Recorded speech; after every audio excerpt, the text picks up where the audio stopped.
Merhaba arkadaşlar, örgü kanalıma hoş geldiniz. Kız çocuklarımız için karpuz desenli güzel bir takım yaptım. Ben bugün bu yelek anlatımını sizlerle paylaşmak istiyorum. Bu şekilde çok güzel bir bakın mama önlüğü var. Buna takım olarak yine çok güzel bir ayakkabı var. Bakın karpuz desenli ayakkabı. Bir de böyle çok güzel bir yelek anlatımımız var arkadaşlar. Biz bugün bu yelek örgüsünü yapacağız. Ama siz de benim gibi bir takım yapmak isterseniz bu örgü ayakkabıların ve önlük anlatımlarını ben yaptım. YouTube kanalıma yükledim arkadaşlar. Bu önlük ve ayakkabının olduğu YouTube linklerini ben bu izlediğiniz yelek videosunun açıklama bölümüne ekliyorum. Siz izlediğiniz bu videonun açıklama bölümünde bulunan karpuz desenli bebek ayakkabısı ve karpuz desenli önlük linkine tıklarsanız bunun gibi güzel bir takım yapabilirsiniz. Biz bugün bu güzel yeleği yapacağız arkadaşlar. Yelek örgüsüne yakadan zincir yaparak başlıyoruz. Ben bugün yelek anlatımını 3-6 aylık bir bebek ölçüsüne göre yapıyorum. Ama bebeğiniz çok kilolu olmazsa 6-12 ay bebek de çok rahat kullanır. Buradan arttırmalar yaparak yapacağınız ölçüye göre tamamlıyoruz. Daha sonra bu karpuz dilimi desenlerini veriyoruz bakın. Buraya da cep yaptım arkadaşlar. Çok güzel karpuz dilimi cepler yaptım. Bakın süsledim. Bu ceplerden yapmak isterseniz ben bu ceplerin de anlatımını yaptım. YouTube kanalıma yükledim arkadaşlar. Bu cepleri detaylı olarak gösterdiğim videonun linkini yine bu izlediğiniz yelek videosunun açıklama bölümüne ekliyorum. Siz orada bulunan karpuz desenli cep linkine tıklarsanız bu cepten yapabilirsiniz. Videonun sonunda da kısaca anlatıyorum arkadaşlar. Yelek ölçülerinde videonun sonunda ölçerek size göstererek ölçüyorum yaptığımız yelek ölçüsünü. Bakın buraya da 2 tane düğme diktim. Cep örgüsünde de karpuz çekirdekleri vermeye çalıştım. Bakın bu şekilde boncuklar ile buraya da karpuz çekirdeğini anımsatsın diye düğmeler diktim arkadaşlar. Siyah renkli düğme diktim. Örgünün ters tarafının görüntüsü böyle. Açık olarak görelim. Bakın açık olarak da bu şekilde. Çok şirin bir yelek arkadaşlar. Bu yelek örgüsünde iplik olarak kırmızı renk iplik kullandım. 50 gram kırmızı renk iplik yeterli. Beyaz renk iplik kullandım. Beyaz iplikten de 100 gram ipliğe ihtiyacınız var arkadaşlar. 100 gram iplik tam bitmiyor. 50 gram ile 100 gram arası iplik ihtiyacımız var. Bu yeşil yerlerde yine bakın bu yeşilin tonunu kullandım. Siz istediğiniz tonlarını kullanabilirsiniz. Düğmeyi söyledim zaten 2 adet düğmeye ihtiyacımız var. İsterseniz siz tamamını düğmeli yapabilirsiniz. Tığ olarak 5 numara 3 milimetre tığ kullandım. Sizin eliniz sıkıysa 3,5-4 milimetre tığları kullanmanızı tavsiye ederim arkadaşlar. Tığ işi örgülerde eliniz sıkıysa örgüler çok sert olur. Bu da bebeği rahatsız eder. İpliği tığ hazırlayalım. Hep birlikte bu güzel yelek örgüsüne başlayalım. Örgü kanalıma abone değilseniz abone olmayı unutmayın lütfen. Örgü kanalıma abone olmak ücretsiz. Örgü kanalıma ücretsiz abone olup orada bulunan zil şeklini dokunarak açık yaparsanız kanalıma video yüklediğim zaman ilk önce size bildirim gelir. Örgülerimden herkesten önce sizin haberiniz olur.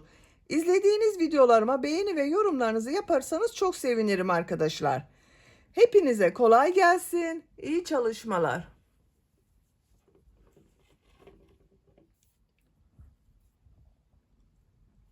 Örgüye yakadan zincir yaparak başlıyorum. Zincir yapmak için ilk ilmeği ben bu şekilde yapıyorum. Zincirleri yapmaya başlıyorum. Çok sıkı zincirler yapmayalım arkadaşlar. 84 zincir yapalım. 84 zincir yaptım. Çok sıkı zincirler yapmadım. Şimdiki sırada bu zincirler üzerine trabzan yapacağız. Yaka ayrımını da yapacağız arkadaşlar. Ön bölümü, kol bölümünü ve arka bölümü ayarlayacağız. 3 zincir dönüş için yapıyorum. 1, 2, 3. Tığ üzerine iplik alıyorum. 3 ilmek atlıyorum. 1, 2, 3. Dördüncü ilmek içine trabzan yapıyorum. Bu 3 ilmek atladığımda bir trabzan. Bak 1, 2 oldu. 11 trabzan yapıyorum. 2, 3, 4, 5, 6,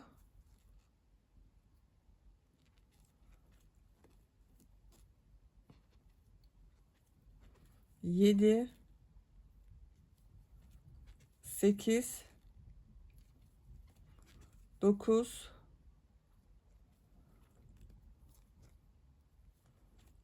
10, 11. 11 trabzan yaptım. Tığ üzerine iplik alıyorum. Bu ilmek içine bir trabzan, 2 zincir, bir trabzan yapıyorum. Arttırma yerini belirliyoruz bakın burada. Bir trabzan, 2 zincir, aynı ilmek içine bir trabzan yapıyorum. Burası arttırma yeri olacak. Tığ üzerine iplik alıyorum. Kol bölümüne 18 trabzan yapıyorum.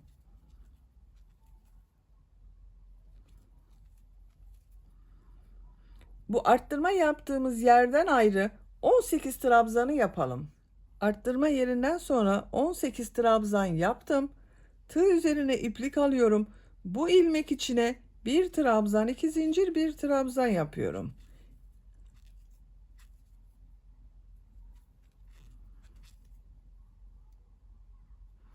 Tığ üzerine iplik alıyorum. 22 trabzan yapıyorum.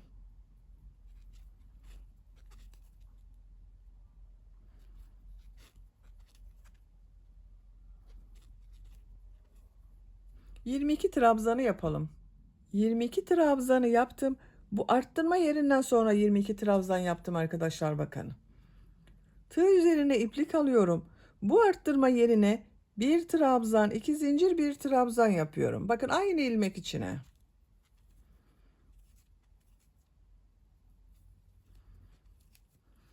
Bu arttırma yerine yaptığımız trabzanlarla burada 24 trabzan oluyor arkadaşlar. Kafanızı karıştırmasın o. Araya 22 trabzan yapıyoruz. Bir arttırma yerine buraya yaptım. Diğer arttırma yerine de bir trabzan yaptım. Bakın burada 24 trabzan görünüyor. Diğer kol örgüsündeyim. Bu kol örgüsünde buraya 18 trabzan yaptım. Bir trabzan bu arttırma yerinde, bir trabzan bu arttırma yerinde 20 trabzan görünüyor ama arkadaşlar. Bakın ilk arttırmayı buraya yaptım. 18 trabzan yapıyoruz. Diğer arttırma yerine kadar 18 trabzan yapacağız bu kol içinde. 18 trabzanı yapalım. Bu kol içinde bakın 18 trabzan yaptım. Tığ üzerine iplik alıyorum. Arttırma yeri için bu zincir üzerine bir trabzan, 2 zincir, bir trabzan yapıyorum.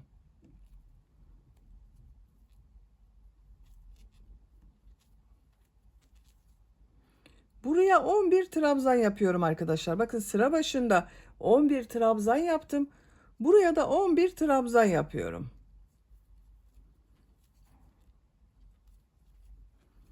Sıra sonuna kadar devam edelim. Sıra sonuna kadar tamamladım.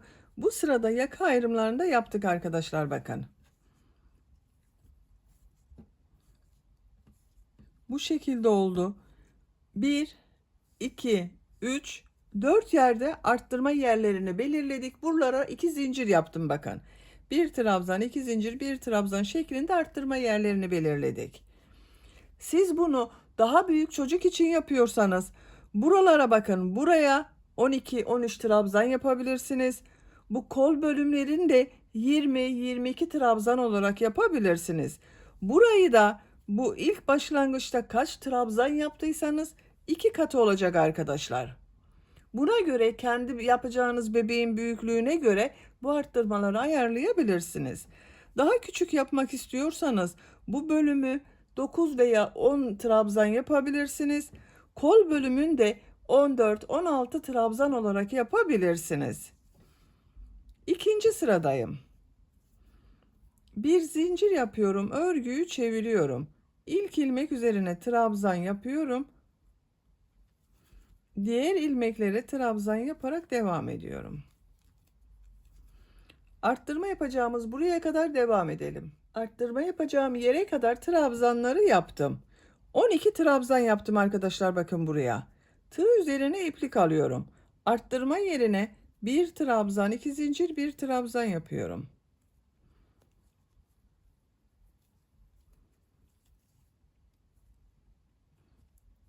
Diğer ilmekler üzerine birer defa trabzan yapıyorum.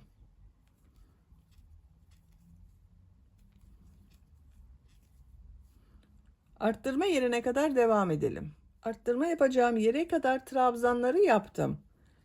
Bu arttırma yerine bir trabzan, 2 zincir, bir trabzan yapıyorum.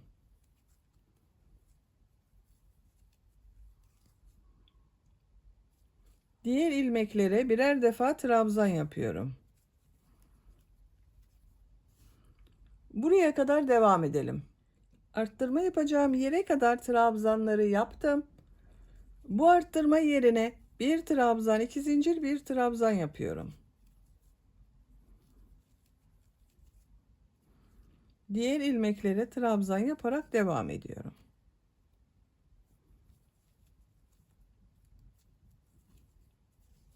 Arttırma yapacağım buraya kadar devam edelim. Buraya kadar tamamladım. Bu arttırma yerine de bir trabzan, 2 zincir, bir trabzan yapıyorum.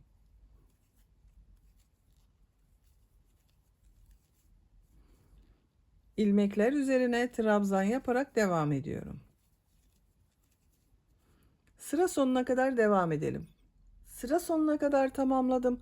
Son trabzanı bakın, bir alt sırada 3 ilmek atlayarak yaptığım trabzan var, onun üzerine yapıyorum. Tığ üzerine iplik alıyorum. Son zincirin üzerine tığı taktım, trabzan yapıyorum. Burada yine bakın 12 trabzan üzerine trabzan yaptım. Arttırma yerinde olan trabzanla 13 trabzan arkadaşlar. 2, 4, 6, 8, 10, 12, 13. Üçüncü sıradayım. Bir zincir yapıyorum. Örgüyü çeviriyorum. İlk ilmek üzerine trabzan yapıyorum. Diğer ilmeklere trabzan yaparak devam ediyorum. Arttırma yerine kadar devam edelim. Arttırma yapacağım buraya kadar trabzanları yaptım. Buraya bir trabzan, 2 zincir, bir trabzan yapıyorum.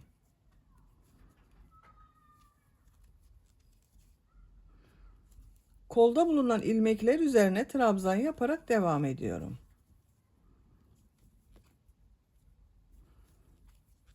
Bakın arkadaşlar, arttırma yerlerinde bir trabzan, 2 zincir, bir trabzan yapıyoruz. Diğer ilmeklere birer defa trabzan yapıyoruz. Bu arttırma yerinde, bu arttırma yerinde ve bu arttırma yerinde yine bir trabzan, 2 zincir, bir trabzan yapalım. Diğer ilmeklere birer defa trabzan yapalım. Yakanın şekline bakalım. Bakın bu şekilde oldu arkadaşlar.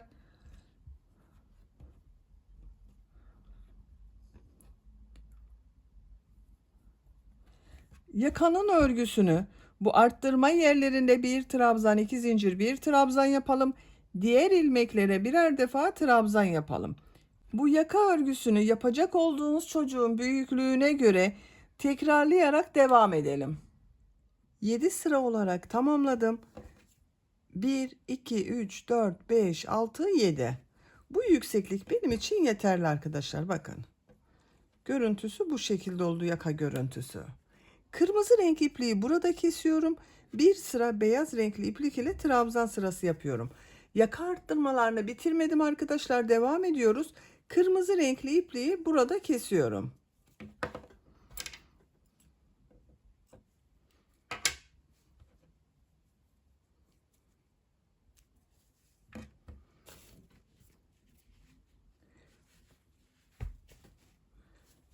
Beyaz renkli iplik ile devam ediyorum. Bakın ipliği kestiğim ilmekten beyaz renkli ipliği bağlıyorum. İlmek de yapabilirsiniz. Bağladığımız zaman daha sağlam oluyor. Buradan bir ilmek yapıyorum.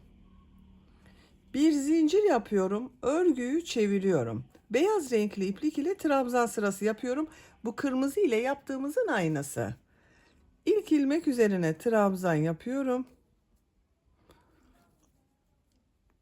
Bağladığım ipliği içeride tutuyorum, bakın arkadaşlar. Temiz bir görüntü oluyor kenarda.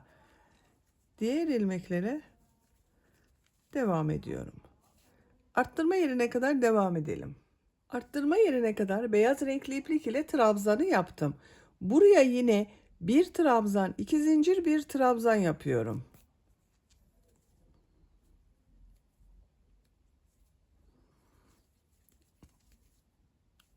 Diğer ilmeklere trabzan yaparak devam ediyorum.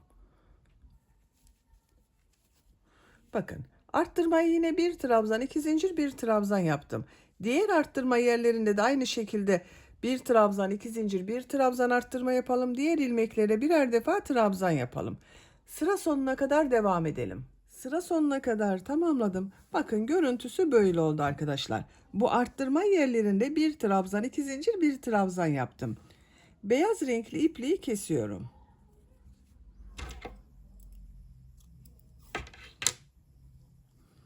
Yeşil renkli iplik ile devam ediyorum. Bakın, bu şekilde bir yeşil renk kullanıyorum.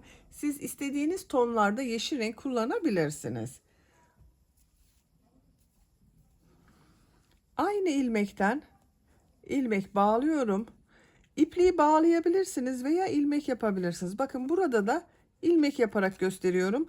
Beyaz rengi bağlayarak gösterdim. Bunu da bu şekilde ilmek yaparak. Hangisi size kolay geliyorsa. Bir zincir yapıyorum. Bu ilk ilmek üzerine trabzan yapıyorum. Diğer ilmekleri trabzan yaparak devam ediyorum. Yeşil renk ile yapıyoruz arkadaşlar. Aynı şekilde arttırma yapacağız. Bu arttırma yerlerinde bir trabzan, 2 zincir, bir trabzan yapalım. Sıra sonuna kadar tamamlayalım. Sıra sonuna kadar tamamladım arkadaşlar. Bakın, arttırma yerlerinde yine bir trabzan, 2 zincir, bir trabzan yaptım. Yeşil renk ipliği kesiyorum.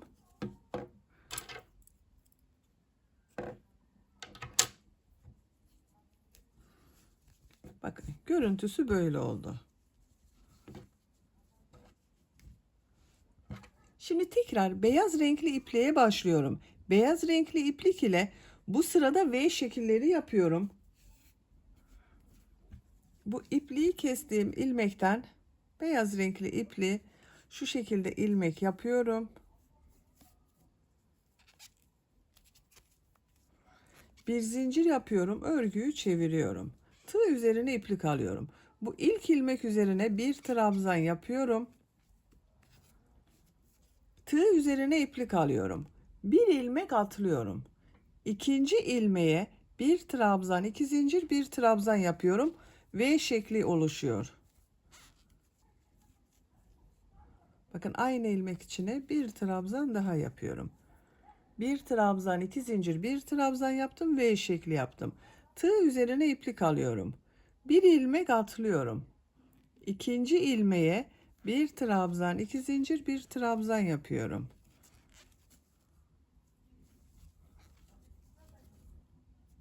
Tığ üzerine iplik alıyorum. Bir ilmek atlıyorum. İkinci ilmeğe bir trabzan, 2 zincir, bir trabzan oluyor.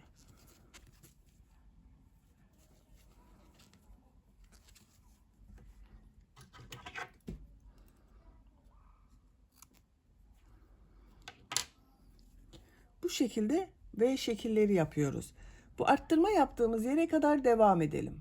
Arttırma yaptığım yere kadar V şekilleri yaptım. 1, 2, 3, 4, 5, 6, 7, 8, 9 V şekli oldu. Tığ üzerine iplik alıyorum. Bu ilmeği atlıyorum. Bu iki zincir üzerine bir trabzan, 2 zincir, bir trabzan yapıyorum. V şekli yapıyorum yine. Tığ üzerine iplik alıyorum. Bir ilmek atlıyorum. Bir trabzan, 2 zincir, bir trabzan yapıyorum. V şekilleri yapıyoruz. Arada birer ilmek atlıyoruz. Bu şekilde devam edelim. Bu arttırma yerine kadar. Diğer arttırma yerine kadar V şekilleri yaptım. Bakın, bu kol bölümünde de arkadaşlar 1, 2, 3, 4, 5, 6, 7, 8, 9, 10, 11, 12, 13, 14, 15, 16, 17, 18 V şekli var. Tığ üzerine iplik alıyorum. Bakın, bu son ilmek üzerine V şekli yaptım. Arttırma yerine V şekli yapıyorum. Bir trabzan, 2 zincir, bir trabzan. Tığ üzerine iplik alıyorum. Bir ilmek atlıyorum. V şekli yapıyorum. Bu arttırma yerlerine V şekilleri yapıyoruz. Diğer ilmeklerde de bir ilmek atlayıp V şekli yapıyoruz arkadaşlar. Sıra sonuna kadar tamamlayalım. Sıra sonuna kadar V şekli yaptım. Tığ üzerine iplik alıyorum. Bir iki ilmek var sıra sonunda. Bir ilmek atlıyorum. Son ilmeğe bir trabzan yapıyorum. Sıra başında da Bir trabzan yaptım. Bir ilmek atladım V şekli yaptım. Sıra sonunda da aynı oldu. Bu ön bölümde kaç model yaptığımı sayıyorum. V şekli yaptığımı. 1, 2, 3, 4, 5, 6, 7, 8, 9 V şekli oldu arkadaşlar. Görüntüsüne bakalım. Bakın böyle oldu. Şimdiki sırada V şekillerinin üzerine 3 trabzan yapıyorum. 11. sıradayım arkadaşlar. Bakın 7 sıra kırmızı renk ile yaptım. 8. sırayı beyaz renk ile yaptım. 9. sırayı yeşil renk ile yaptım. 10. sırayı beyaz renk ile yaptım. 11. sırada kol bölümünü gövde bölümünden ayırıyorum. Bakın şu şekilde tuttuğum zaman bu yükseklik yeterli. Bir zincir yapıyorum. Örgüyü çeviriyorum. Tığ üzerine iplik alıyorum. İlk ilmek üzerine trabzan yapıyorum. Bu trabzan örgü bitesiye kadar devam edecek. Tığ üzerine iplik alıyorum. Bu V şeklinin içine 3 trabzan yapıyorum.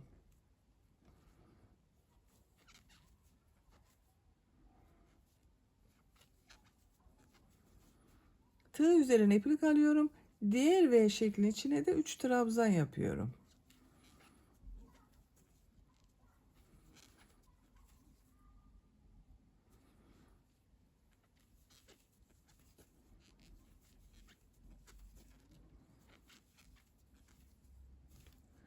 Bu arttırma yaptığımız yere kadar devam edelim.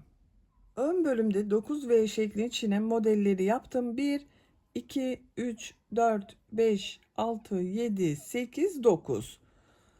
Bu arttırma yerinde V şekli yaptım. Bunun üzerine de 3 trabzan yapıyorum. Ön bölüm için 10 model yapıyorum arkadaşlar. Tığ üzerine iplik alıyorum. Kolda bulunan bütün V şekillerini atlıyorum. Bakın kol ile arka bölümü ayıran bu arttırma yerine V şekli yaptım. Bunun üzerine 3 trabzan yapıyorum.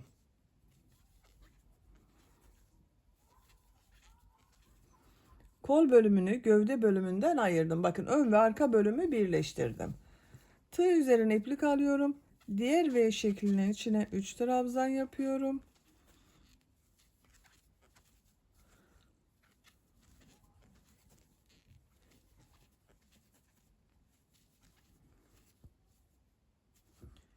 Bu arttırma yerinde yaptığım V şekline kadar devam edelim. Arka bölümde bulunan V şekillerinin içine trabzanları yaptım. Bu arka ile kol bölümü ayıran arttırma yerine yaptığım V şeklinin içine de 3 trabzan yaptım. Tığ üzerine iplik alıyorum. Bütün V şekillerini atlıyorum. Kol ile ön bölümü ayıran bak bu V şeklinin içine 3 trabzan yapıyorum. Arttırma yerine yaptığım V şekli arkadaşlar bu.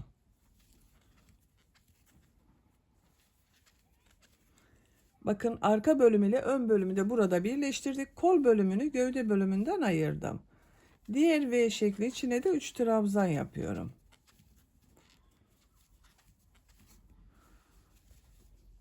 Bakın görüntüsü böyle. Sıra sonuna kadar devam edelim. Sıra sonuna kadar tamamladım. Sıra sonunda bu bir trabzanın üzerine bir trabzan yapıyorum. Tığ üzerine iplik alıyorum. Trabzan yapıyorum. Bakın arkadaşlar bu sırada kol bölümlerini gövde bölümünden ayırdım. Ön ve arka bölümleri birleştirdim. Görüntüsü böyle. Şimdiki sırada V şekilleri yapacağız. Bir zincir yapıyorum. Örgüyü çeviriyorum. Bu ilk ilmek üzerine bir trabzan yapıyorum. Tığ üzerine iplik alıyorum. Bir ilmek atlıyorum. Bu 3 trabzan yaptım. Ortada bulunan ilmek üzerine bir trabzan, 2 zincir, bir trabzan yapıyorum. V şekli oluşturuyorum. Tığ üzerine iplik alıyorum.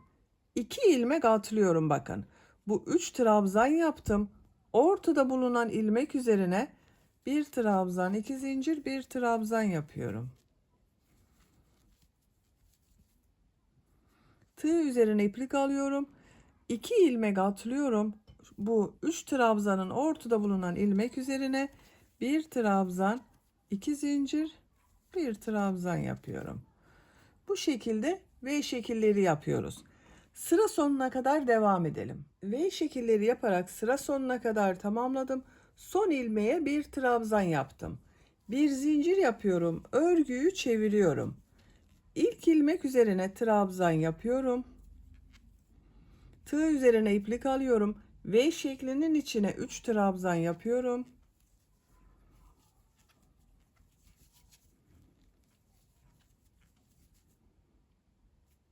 Tığ üzerine iplik alıyorum. Diğer V şeklinin içine 3 trabzan yapıyorum.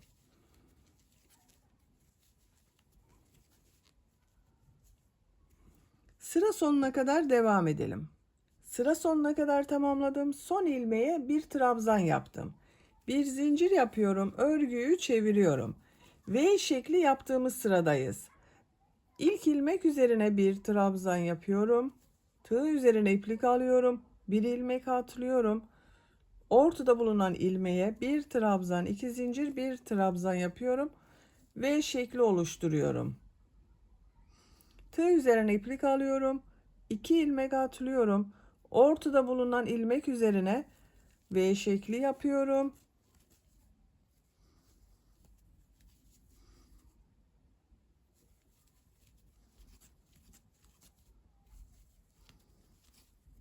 Bakın bu şekilde oluyor. Sıra sonuna kadar devam edelim. Bir zincir yapıp geriye dönelim. 3 trabzanlı sırayı yapalım. Örgü bu şekilde devam edecek arkadaşlar. Bir sırada şimdiki yaptığımız sırada olduğu gibi V şekilleri yapıyoruz. İkinci sırada V şekillerinin üzerine 3 trabzan yapıyoruz. Yapacak olduğunuz bebeğin büyüklüğüne ve tercihinize göre bu şekilde sıraları tekrarlayarak tamamlayalım. Gövde örgüsünü yapacağım ölçüye göre ben bu kadar yaptım arkadaşlar. Kaç model sırası yaptığımı sayıyorum. Bakın buradan 1, 2, 3, 4, 5, 6, 7, 8 sırayı bitirdim. 9. sırada V şekli yaptığım sırayı yaptım. Bu 3 trabzanlı sıradayız.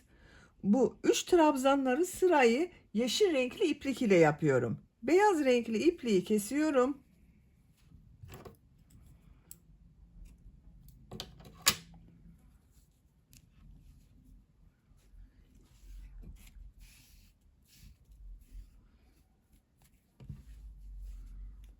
Bu ilmekten bakın yeşil renkli ipliği ilmek yapıyorum. Bir zincir yapıyorum. Bu ilk ilmek içine bir trabzan yapıyorum. Tığ üzerine iplik alıyorum. V şeklinin içine 3 trabzan yapıyorum.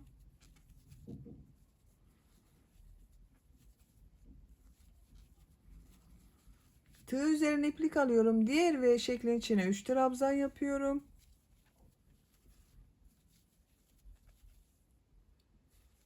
V şekillerin içine 3 trabzan yapıyorum. Sadece renk değiştirdim arkadaşlar. Model aynı şekilde devam ediyorum.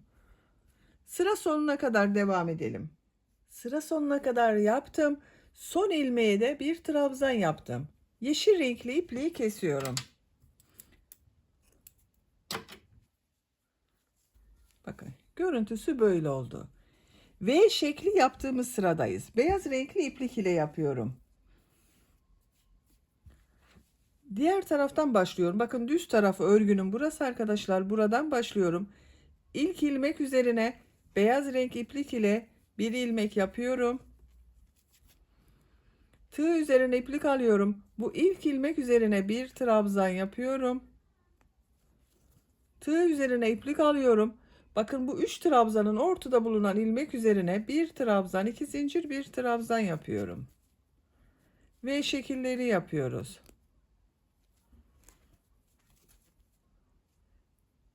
Diğer 3 trabzanın ortasında bulunan ilmek üzerine de V şekli yapıyorum. Bu şekilde oluyor. Sıra sonuna kadar devam edelim. V şekilleri yaparak sıra sonuna kadar tamamladım. Son ilmek üzerine bir trabzan yaptım. İpliği kestim. İlmek içinden çekiyorum. Bakın arkadaşlar bu sırada V şekilleri yaptık. Beyaz renkli iplik ile. Kırmızı renkli ipliği bağlıyorum. Bakın ilk baştan bu ilmekten kırmızı renkli ilmek yapıyorum. Bir zincir yapıyorum, trabzan yapıyorum. V şeklin içine 3 trabzan yapıyorum.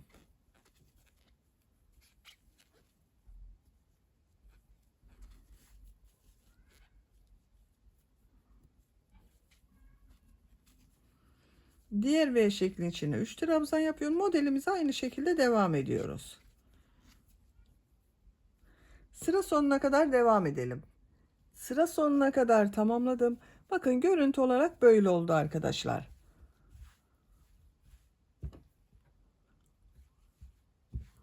Şimdi bu ön bölümde pıtırcık modelleri yapıyorum.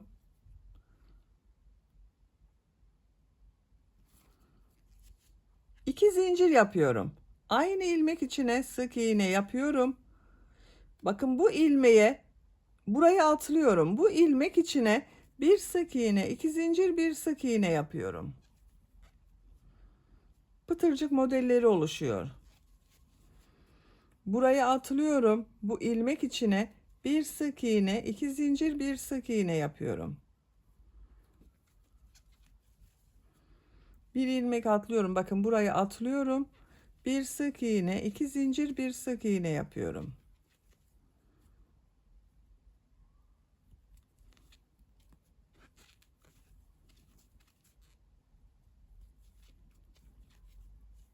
Bu şekilde pıtırcıklar oluşuyor. Bu yaka başlangıcına kadar devam edelim. Pıtırcık modelleri yaparak buraya kadar tamamladım arkadaşlar. Bakın bu şekilde görünüyor. Burayı atlıyorum. Bu ilmek içine bir düğme iliği yapıyorum arkadaşlar. Bir düğme iliği buraya, bir düğme iliğinde yaka başlangıcına yapıyorum. Bakın bu ilmeği atlıyorum. Bu ilmek içine bir sık iğne yapıyorum. Düğme iliği için 6 zincir yapıyorum. Aynı ilmek içine sık iğne yapıyorum. Bakın düğme iliğini yaptım buraya. Bu ilmeği atlıyorum. Bir sık iğne, iki zincir, bir sık iğne yapıyorum. Pıtırcık modellerini yapmaya devam ediyorum.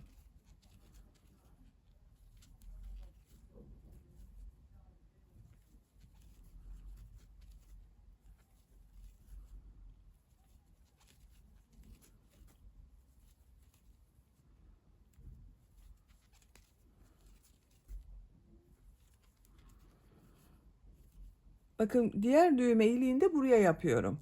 Bir sık iğne yapıyorum. Düğme iliği için 6 zincir yapıyorum. Aynı ilmek içine sık iğne yapıyorum. 2 düğme iliği yaptım bakın. Birisini buraya, birisini buraya. Yaka çevresinde sık iğne yaparak devam ediyorum. Bebeğin boğazını rahatsız etmesin diye, boynunu rahatsız etmesin diye pıtırcık modelleri yapmıyorum. Sık iğne yapıyorum arkadaşlar. İlk ilmek içine sık iğne yapıyorum. Diğer ilmeklere sık iğne yaparak devam ediyorum.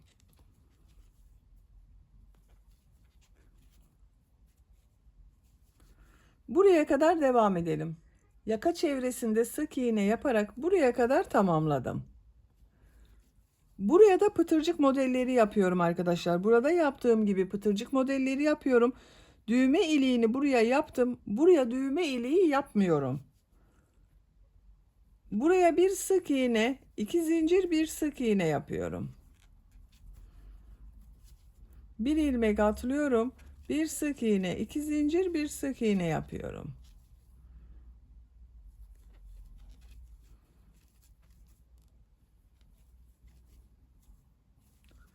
Buraya kadar devam edelim. Sıra sonuna kadar tamamladım. Görüntüsü böyle oldu.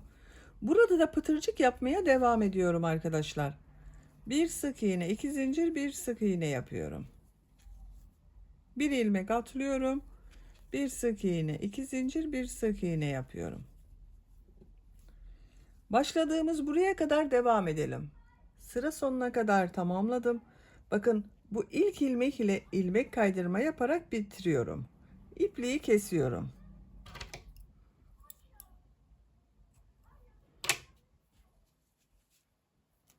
Bakın arkadaşlar bu şekilde oldu. Çok güzel oldu gördüğünüz gibi. Arka görüntüsü de böyle. Şimdi kol örgüsünü yapalım. Kol örgüsüne kol altından başlıyorum.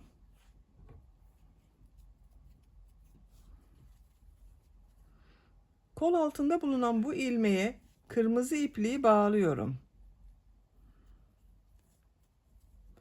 Buradan bir ilmek yapıyorum. Tığ üzerine iplik alıyorum. Bu V şeklinin içine, bakın kolda yaptığım V şeklinin içine 3 trabzan yapıyorum.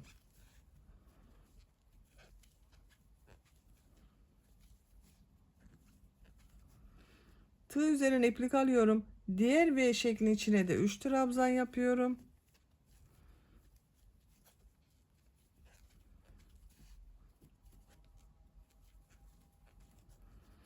Diğer V şeklinin içine de 3 trabzan yapıyorum.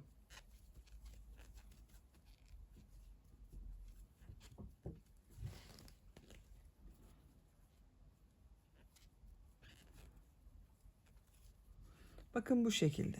Sıra sonuna kadar devam edelim. Sıra sonuna kadar bakın tamamladım. Son yaptığım trabzanı kol altında başladığım ilmek ile ilmek kaydırma yaparak birleştiriyorum. İpliği kesiyorum.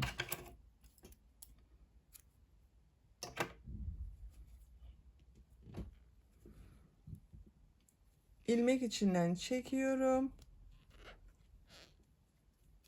Bakın arkadaşlar, kol örgüsü böyle oldu. Diğer kol örgüsünü de ben tamamladım. Bakın böyle oldu. Böylece örgüsünü tamamladım. Şimdi bu güzel karpuz modelli yeleğe bir cep yapmak istiyorum. Bakın bu şekilde karpuz dilimli bir cep yaptım. Bunu buraya dikeceğiz arkadaşlar. Gelin size bu cep yapılışını kısaca anlatmak istiyorum.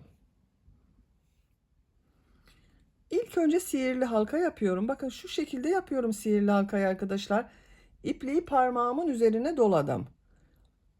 Bu halkaya tığ takıyorum. İplik aldım, çektim. Yavaşça parmağımdan çıkardım. 2 zincir yapıyorum.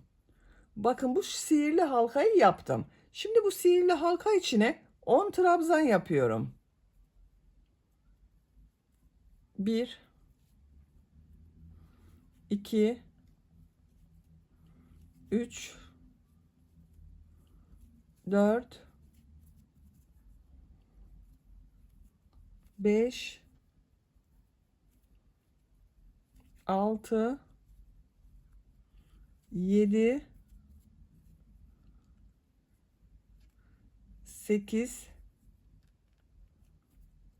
9 10. Bakın sihirli halka içine 10 trabzanı yaptım. Bu iplik ucunu yavaşça çekiyorum. Bu şekilde bir görüntü oldu. İpliğin ucunu üst tarafa alıyorum. Bakın arkadaşlar bu şekilde bir zincir yapıyorum. Örgüyü çeviriyorum. Tığ üzerine iplik alıyorum. Bu ilk ilmek içine bir trabzan yapıyorum. Bu sırada her ilmek üzerine 2 trabzan yapacağız arkadaşlar. Bakın bunu tek yaptım. İkinci ilmek içine 2 trabzan yapıyorum. 1 2. Diğer ilmek içine de 2 trabzan yapıyorum. Her ilmek içine 2 trabzan yapıyorum bakın.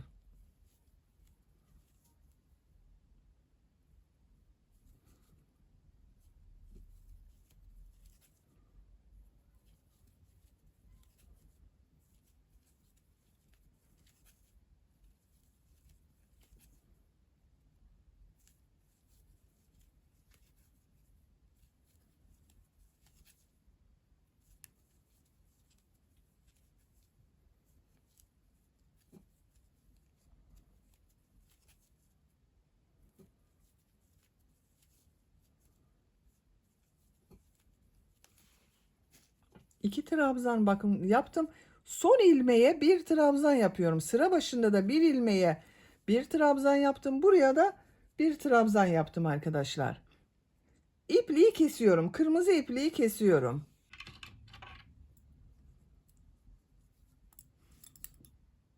İpliği kestim. ilmek içinden çekiyorum.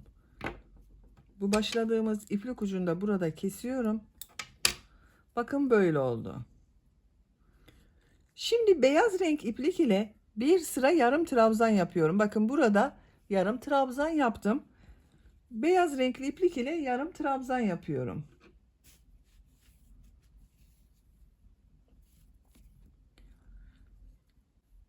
Bu ilk ilmek üzerine beyaz renk iplik ile bir ilmek yapıyorum. Bir zincir yapıyorum. Tığ üzerine iplik alıyorum. Bakın bu ilk ilmek üzerine bir yarım trabzan yapıyorum. İkinci ilmeğe yarım trabzan yapıyorum. 2 yarım trabzan oldu. Üçüncü ilmek üzerine 2 yarım trabzan yapıyorum. 1 2. Bu ilmeğe bir yarım trabzan yapıyorum. Bu ilmeğe 2 yarım trabzan yapıyorum.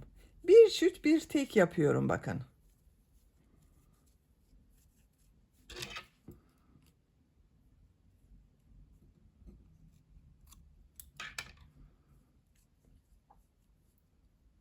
Tek yarım trabzan yapıyorum.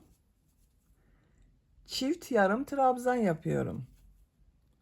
Sıra sonuna kadar bu şekilde devam ediyoruz.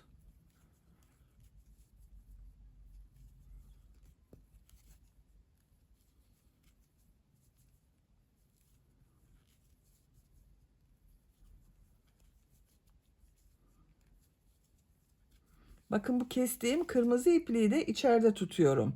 Şu şekilde içeriye alıyorum, arada kaybediyorum.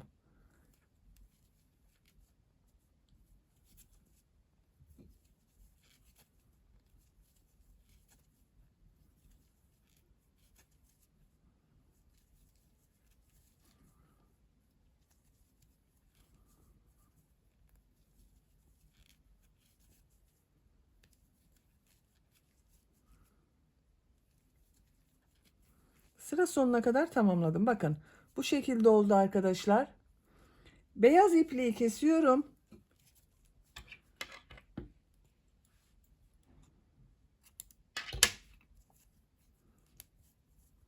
Bakın böyle. Şimdi yeşil renk iplik ile bir sıra trabzan sırası yapıyorum. Bu sırada yine bir çift bir tek trabzan yapıyorum. Yine sıra başından başlıyorum. Bakın bunu burada bekletiyorum. İlmek yapıyorum. Bir zincir yaptım. Tığ üzerine iplik alıyorum. İlk ilmek üzerine bir trabzan yapıyorum. Bakın bunu trabzan yapıyorum. İkili olarak yapıyorum. İkinci ilmeğe bir trabzan yapıyorum. Üçüncü ilmek üzerine iki trabzan yapıyorum.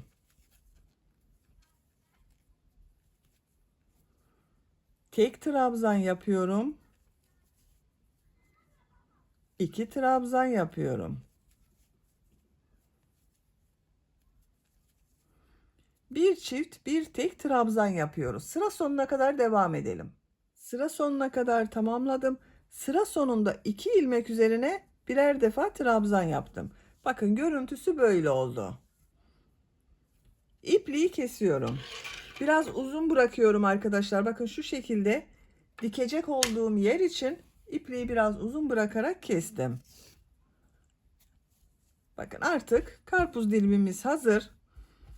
Şimdi buraya karpuz çekirdekleri yapalım. Karpuz çekirdekleri için bu şekilde boncuk kullanıyorum. Siyah bir ipliğe bakın şu şekilde iğneye taktım. Ucunu bağladım.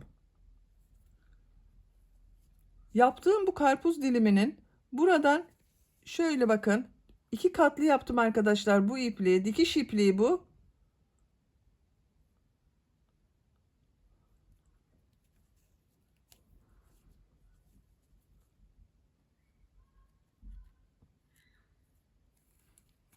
Buna boncuk takıyorum.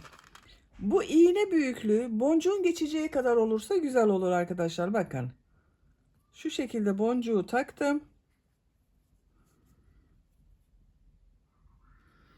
Bu bir ilmeği bakın atlıyorum, ikinci ilmeğe iğneyi takıyorum.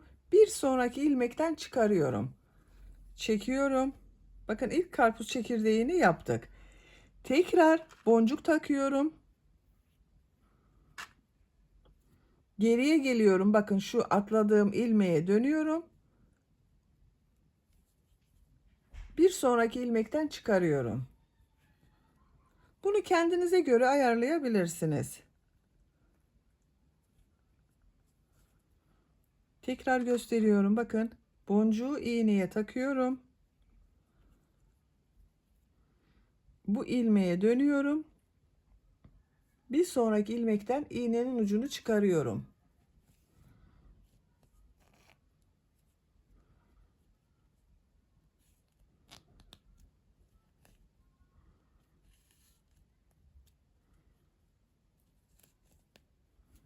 Bakın bu şekilde oluyor. Sıra sonuna kadar devam edelim.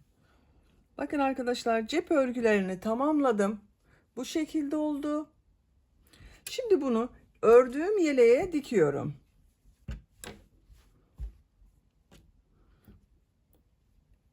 İlk önce yerleştiriyorum. Bakın nasıl dikeceğime bakıyorum.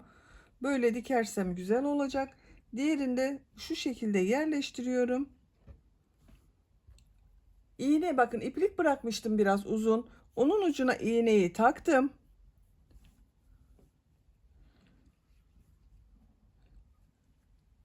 Şu şekilde dikiyorum.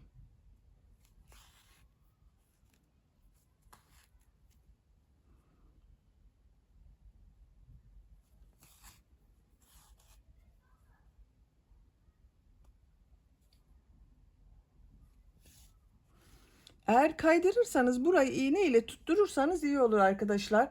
Şuraya ve buraya iğne takarsanız cep örgüsü kaymaz.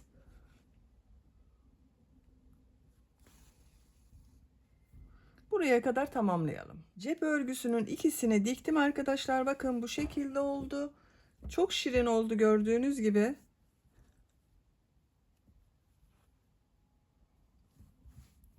Düğmelerini de diktim buraya. Düğme iliklerinin tam karşısına gelen yere düğmelerini diktim.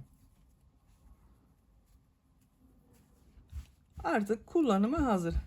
Çok şirin oldu. Arka görüntüsü bakın böyle.